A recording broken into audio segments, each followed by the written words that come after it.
তো আমরা খুব সুনির্দিষ্টভাবে জানতে চাই যে এই যে জন আকাঙ্ক্ষার যে রাজনীতি, আগামী দিনের রাষ্ট্র সংস্কারের যে আকাঙ্ক্ষা, সেই আকাঙ্ক্ষা বাস্তবায়নে নির্বাচন কমিশনের যে ব্যবস্থা নেওয়া দরকার সেটা করতে পেরেছে কিনা, এর সাথে একটু যুক্ত করি যে নির্বাচন কমিশন যে ভাবমূর্তির সংকটে ভুগছে অতীতের 3টা নির্বাচন নিয়ে, সেখান থেকে উত্তরণ হয়েছে কিনা।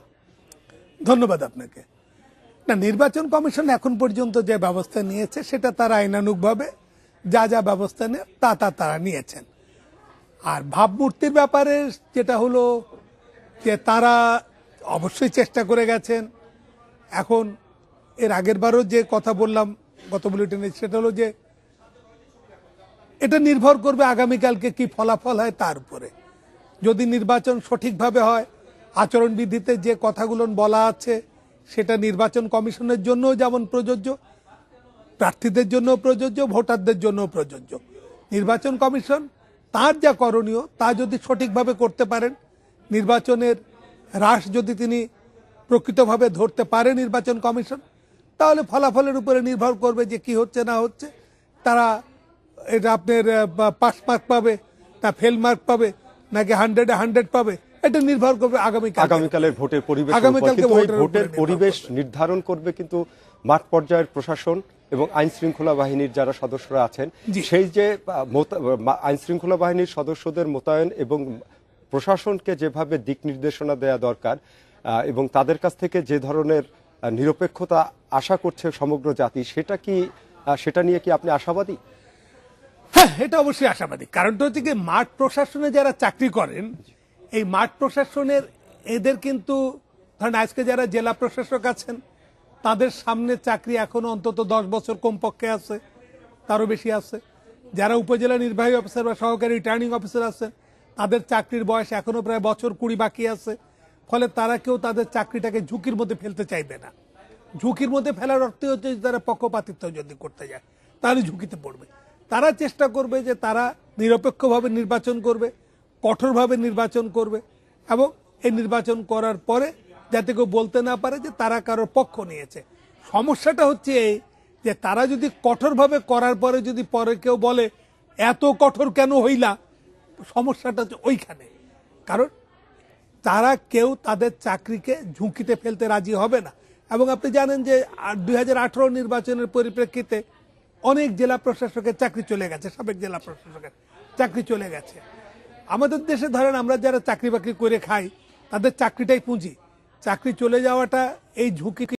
আমাদের দেশে ধরেন আমরা যারা চাকরি বাকরি করে খাই তাদের চাকরিটাই পুঁজি, চাকরি চলে যাওয়াটা এই ঝুঁকিটা বর্তমানের অফিসাররা কেউ নিতে চাইবে না। ফলে তারা কঠোরভাবে, এই ঝুঁকিটা তো অনেক সময় তৈরি হয় হচ্ছে উপর থেকে যখন চাপিয়ে দেওয়া হয়, অতীতের 3টা নির্বাচনে আমরা দেখেছি। তো সেই ধরনের কোন আশঙ্কা কি আপনি করছেন?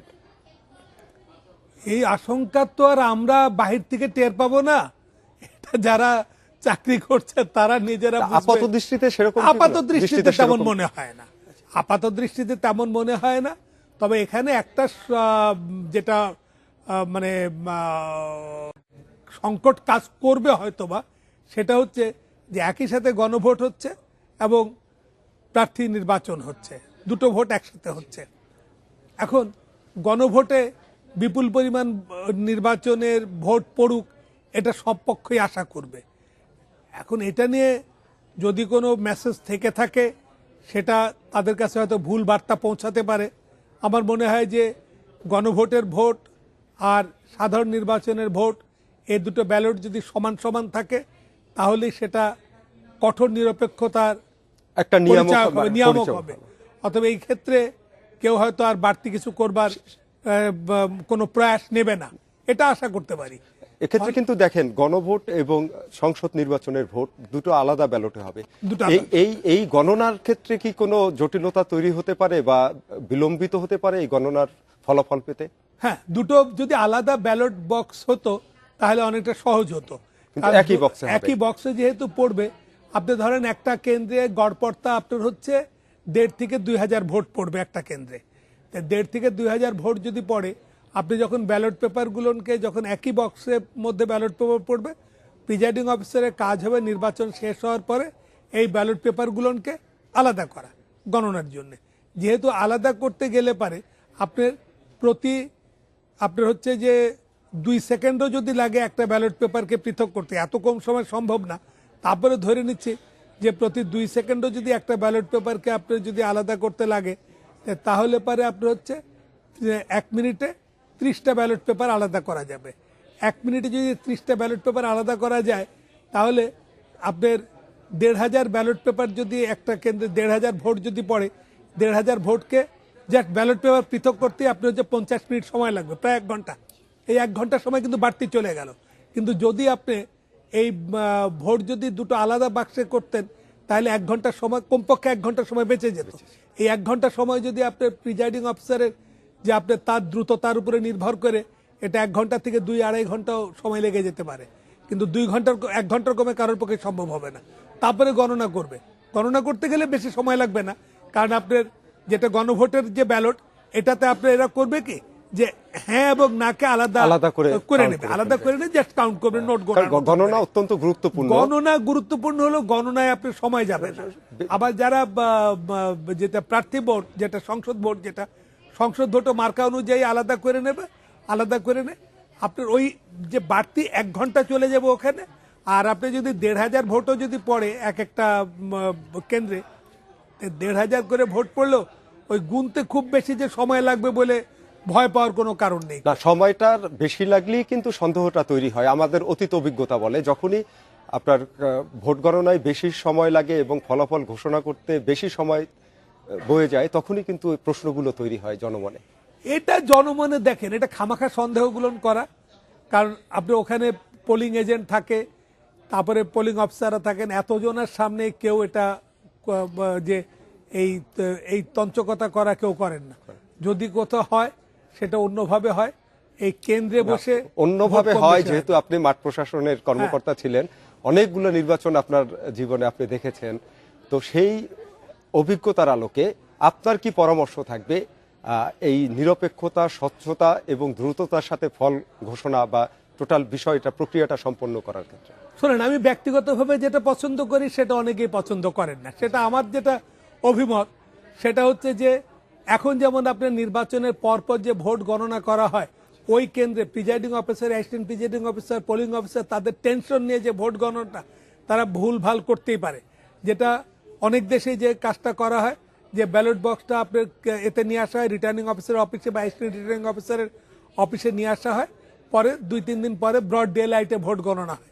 আমাদের দেশে এত বেশি আস্থার অভাব, আমরা কেউ কাউকে বিশ্বাস করি না, ফলে আমাদের দেশে এটা সম্ভব না।